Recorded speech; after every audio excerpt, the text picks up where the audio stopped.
Okay, today we're going to work on the mean value theorem.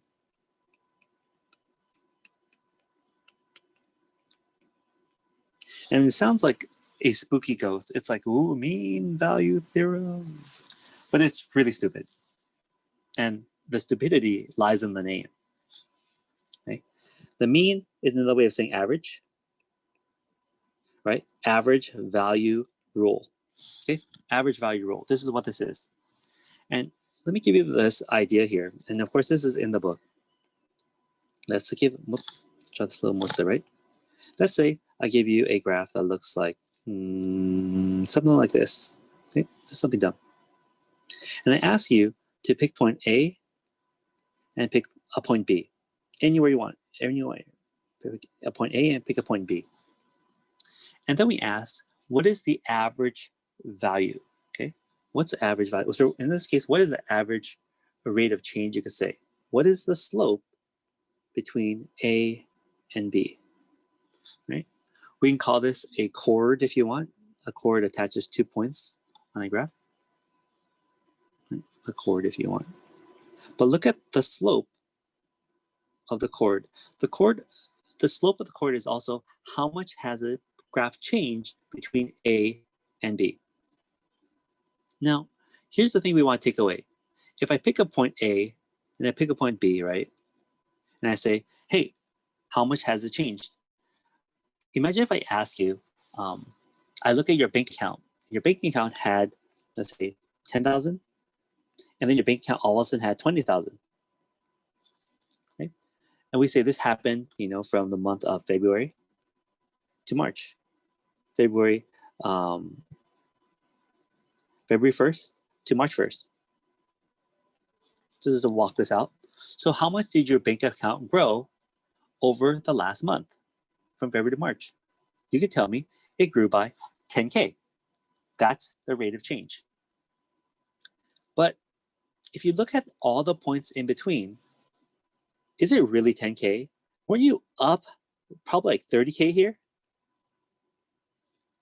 Right? And sometimes you're anywhere growing and losing, up and down. This graph could have been something crazy like this little monster here. Pick a point from here to here. And sometimes you're above, sometimes you're losing, and it could be changing. It could be growing, it could be losing. And the mean value theorem is talking about the average rate of change. So if I grew 10K, the point is that someplace along the graph, somewhere, I also grew at a rate of 10K. We end up with our tangent graph, and we have a point, we'll call this C, that's our C, that we have the same slope as my tangent graph, as my average rate of change. So here's what the rule is. F prime at C, that's the derivative of the graph, of the function, right? That's my function, f of x. At some point C has the same average rate of change as f of B minus f of A over B minus A. Now please remember, this is just a slope graph, slope equation. So the big deal about this mean value theorem, it is saying that if you have a continuous function, so let's give us our checklist. So 1, it has to be continuous. Okay, because we don't want any missing points. We want you to shoot to infinity all of a sudden. 2, oops, not 2. Here's my second checkbox. The function f has to be differentiable.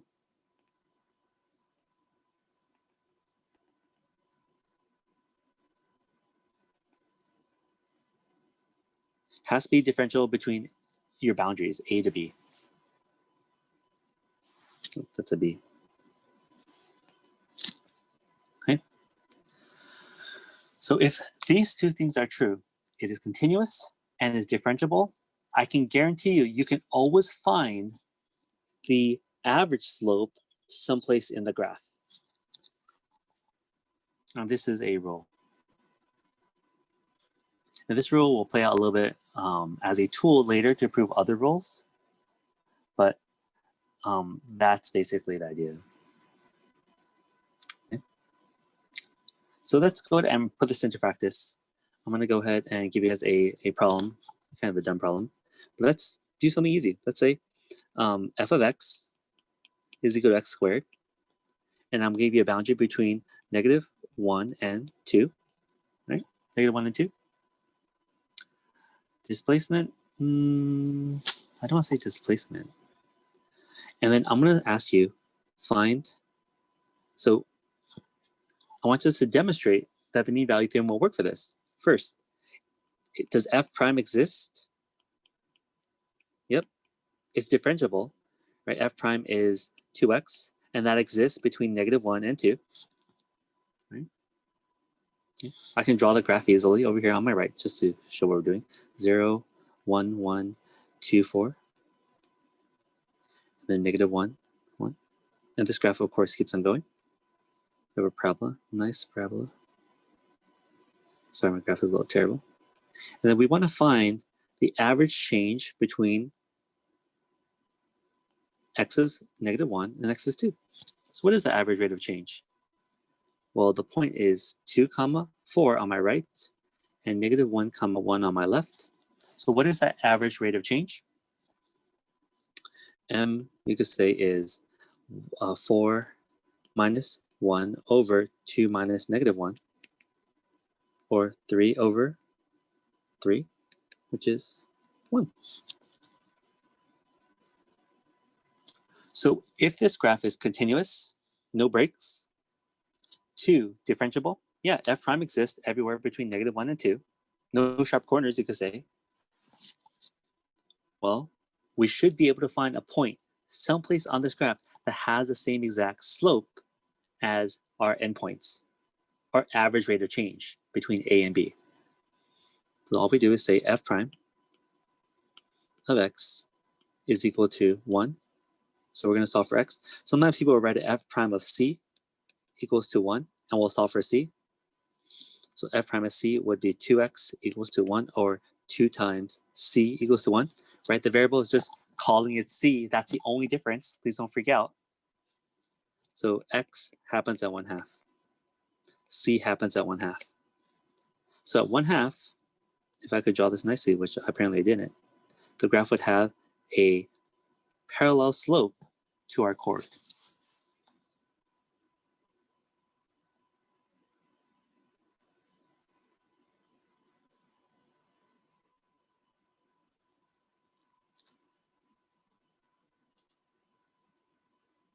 That's it. Like, that's the rule.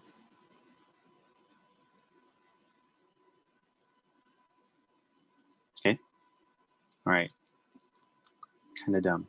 But why is this rule actually important? Because it seems kind of obvious. Yeah, well, it's not obvious, right? Because situations occur where this rule does not work. Okay, this rule doesn't work. And the book will give you some examples, but let me just draw some things for you. Let's give us does not work. Okay, when does this not work?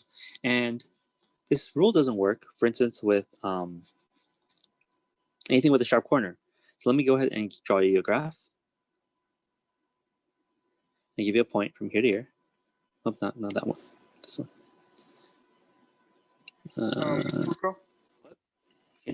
Can you? How did you find the 2 that you put it 2x equals 1? F prime was the derivative of x squared. Mm-hmm.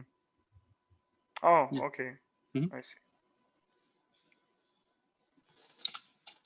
So let's see. If I pick a point, pick another point here. Okay. What happens is, if you look at this corner here, this corner steals all the changes from one to another. So whenever you have a corner, it's not differentiable at that point, right? So that corner could have stole all your derivatives that you needed. And that c value would have been hidden in that corner. You would have lost it. So it doesn't work if it's not differentiable. And what if it shoots off to infinity, right? When it shoots off to infinity, this is not continuous. So you pick a point, right? You find a slope that A and B, find a slope that would work. It just took off, right? So there is no point here that would have that same slope. So this is not differentiable, f-primable. This is not continuous.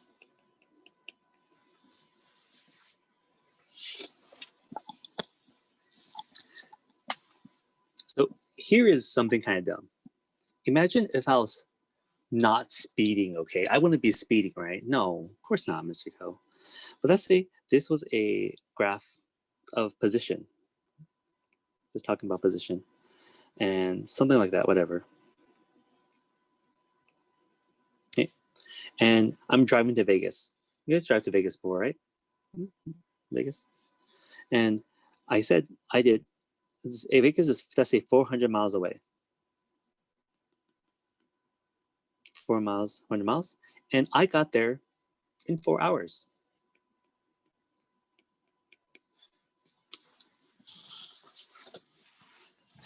So on average, I drove at 100 miles per hour, right? Now, like when you're driving on the road, sometimes you're driving fast, sometimes you're driving slow, right? But overall, if my average is 100 miles an hour, did I break the law? Did Mr. Ko speed at any point along his drive? Probably at several points. So what happens is the average tells you that this value does exist someplace in the graph. We don't know where, we can find it, but that's what this idea is. If you give me the average change, I can tell you that change happens someplace in the graph. And in my graph here, which I should draw a little better. If this is a graph of me traveling to Vegas or traveling to a place, and the average speed is 100, that means someplace along the line, I was driving 100 miles per hour. Okay? That's simply how the rule works. Now, there's a guy named Rolls. He drives a Rolls Royce. And Rolls' theorem, the Rolls theorem, is this, that what if what you're looking at, the slope was 0? Okay, what if the slope was 0? What if f of A was 0 and f of B was 0? What's the average rate of change? 0, right? Wouldn't you say the tangent line between those 2 points, sorry, not tangent line, the slope between those 2 points would have been 0 minus 0 over B minus A, which is still 0? So here's what Rolls said. He said that if you have 0, okay, a 0 change, someplace along the graph, you must have a 0 for the slope. And that means we have a min or max. Right? And this works for polynomials. Let's go ahead and draw a different set of polynomials. Well, this more looks like a sine graph, but take a look here, x cubed. Okay? We have a start at 0 and we end at 0. So do you guys see zeros along the way? Do we see slopes of 0? We do. And the point is there's no way to escape that. If we say we have a 0, we can guarantee that there is a 0 along the way. But Rolle's theorem also, be careful here. If I give you a graph and say, look,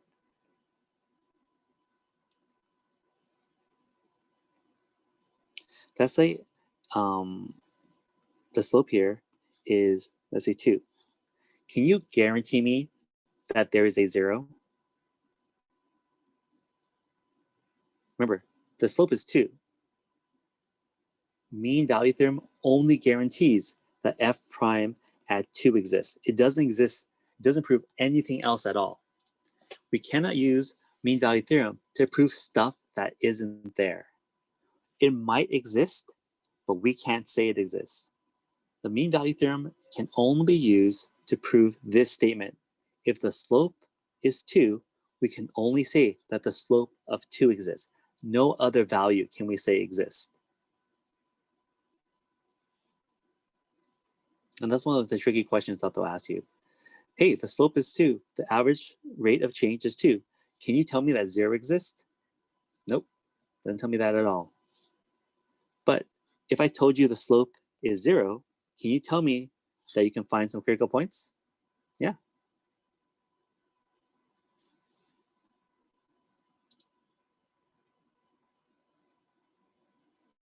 Okay. Let's see.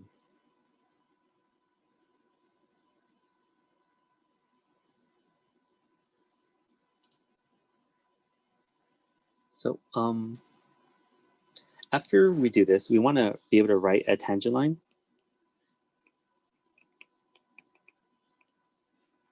at C, at x equals to C. Okay. So sometimes they'll say write a tangent line equation. Okay, write the tangent line equation.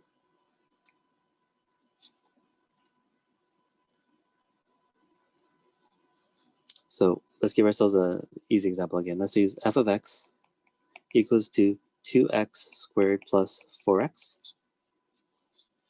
And we're going to plug in the points from 0 to, let's plug in 2. And then we're going to look for the point C where we have the same slope as our endpoints. So find C. Right? And then we're going to write y, tangent line at C. Okay, a couple things we're going to see since we're looking for a tangent line. Make sure you write y minus y1 equals to m, x minus x1. So first, let's find out what the slope is going to be. So if I plug in 0 and then plug in 2, we end up with the points 0, 0 is 0, and plug in 2, that's 16.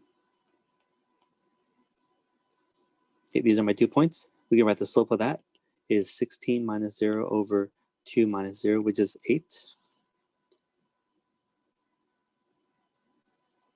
So where on the graph will we have the slope of 8?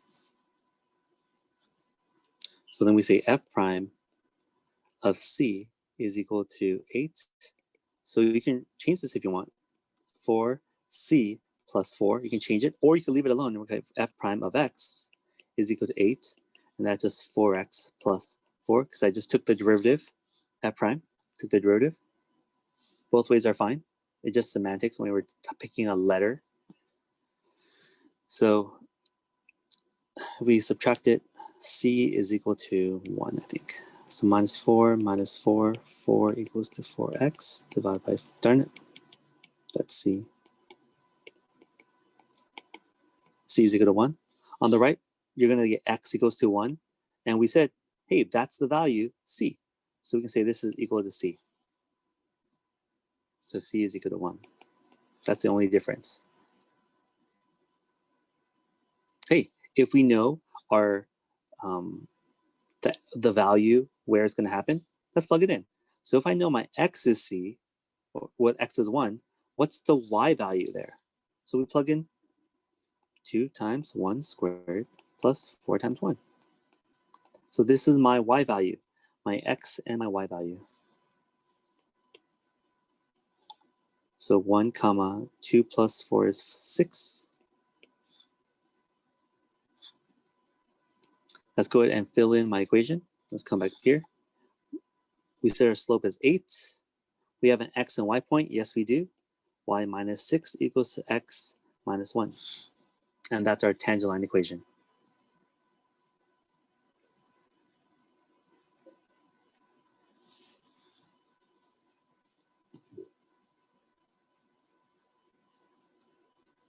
Okay, let's go ahead and check this out in Desmos.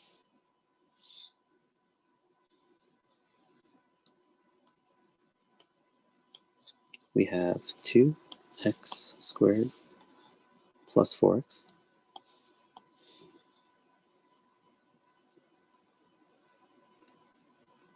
Let's always jumped in. All right, that's our graph. And we're saying our tangent line equation is y minus 6 equals to 8, open parentheses. Oops, I forgot the x here. X minus 1. And if we take a look, we have an intersection point at 1, 6. Ooh. 1, 6. Here it is, 1, 6. And also between the points of 0 and 2. Here's 0. And where's 2? 2 became like 16, right? Let's look over here. Can't get it. Let's try another equation. So y minus, we said 0 equals to 8, open parentheses, x minus 0. That's the equation of my tangent, on my chord. And no, let me change this. Let me squeeze this. Y becomes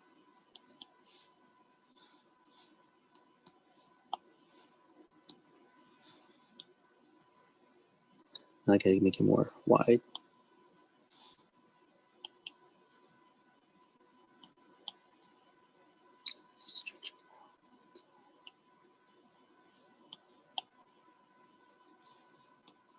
All right, it's kind of hard to see. I'm colorblind too.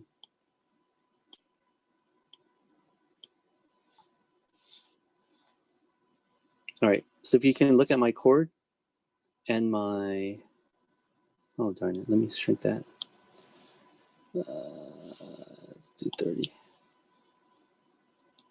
All right, so you can see that they're parallel because they have the same slope.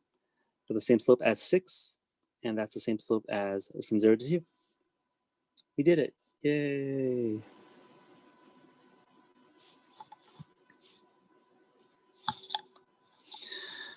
All right, that's the main thing about mean value theorem. So, okay, let's move on. We're gonna go back and talk about, I know this chapter talks about when the graph rises and falls. So this takes us back to the derivative. Let me ask you, if I give you guys f of x is equal to, let's do x cubed minus 2x plus 1. Okay.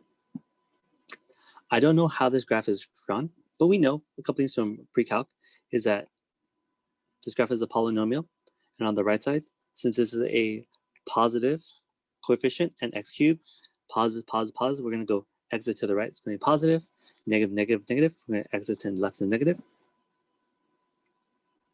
I want us to determine when the graph is increasing and decreasing.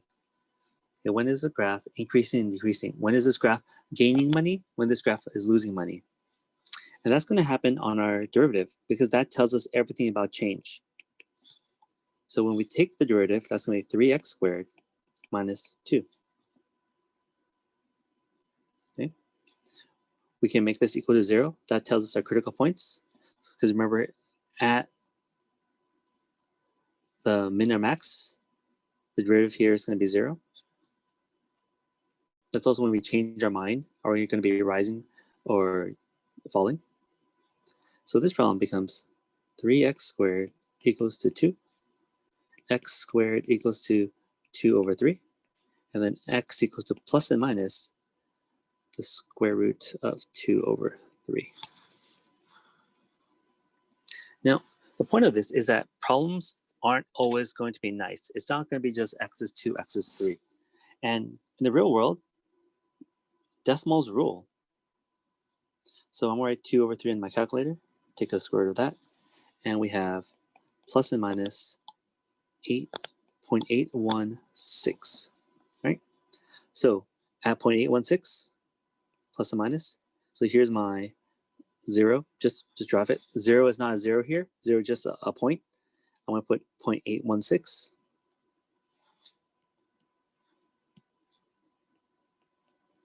And on my left, I'm going to write negative 0.816. Are there any other zeros for this graph? Are there any other zeros for this graph when it comes to the derivative? No, right? So here's something that we want to realize, that there are only 2 points on this graph that you're going to change directions from an increase and decreasing or decrease and increasing. Now, what I'm going to do now, I'm going to go back here. I'm going to plug in some values, and we only have to check 3 sections. We only have to check the left of negative 0.816, the space between 0.816 and negative 0.816, and the place to the right. What happens is this derivative reduces the number of places I have to look.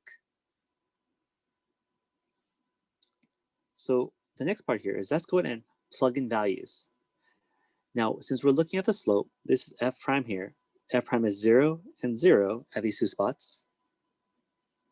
Well, what does the slope look like on the right side? We already said the graph is going to be positive, right? We know that. Let's confirm it from this graph. If I stick in the numbers 1, 2, or 3, isn't that going to kill the negative 2? If I stick in a 1, isn't 3 times 1 is 3 is bigger than negative 2?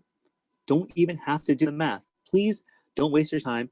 Oh, 3 times 1 is 3. Oh, 3 is bigger than 2. Oh, plug in 2 now. 2 squared is 4. 4 times 3 is 12. 12 minus 2. Oh, that's going to be positive. You can see the trend automatically. That's going to be a positive slope, which is what we said from pre-calc.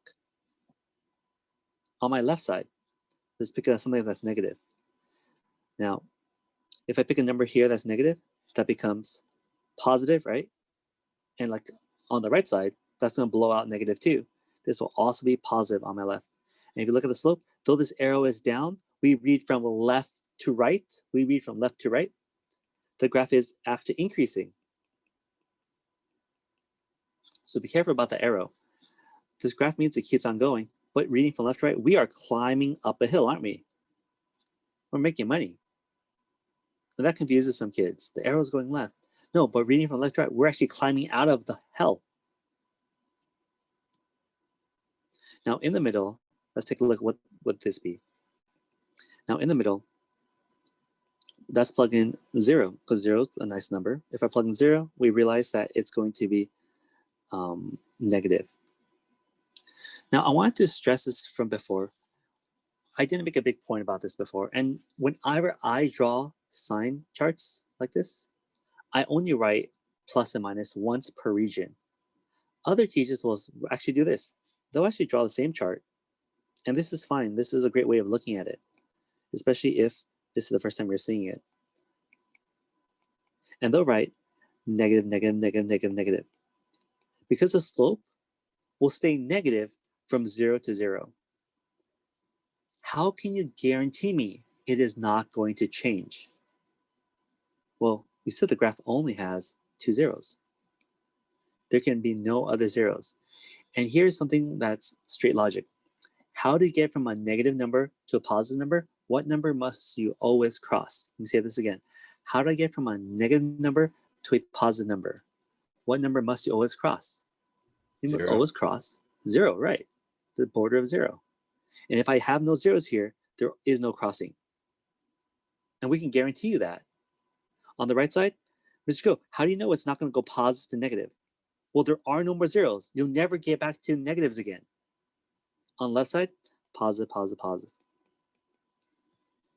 Now this is great because now this graph, this simple sign chart tells me I'm going to be growing my graph to x is negative 0.816, whatever that y value is going to be. And then all of a sudden I'm going to start decreasing, and then I'm going to go increasing again. So we know the basic shape of this graph.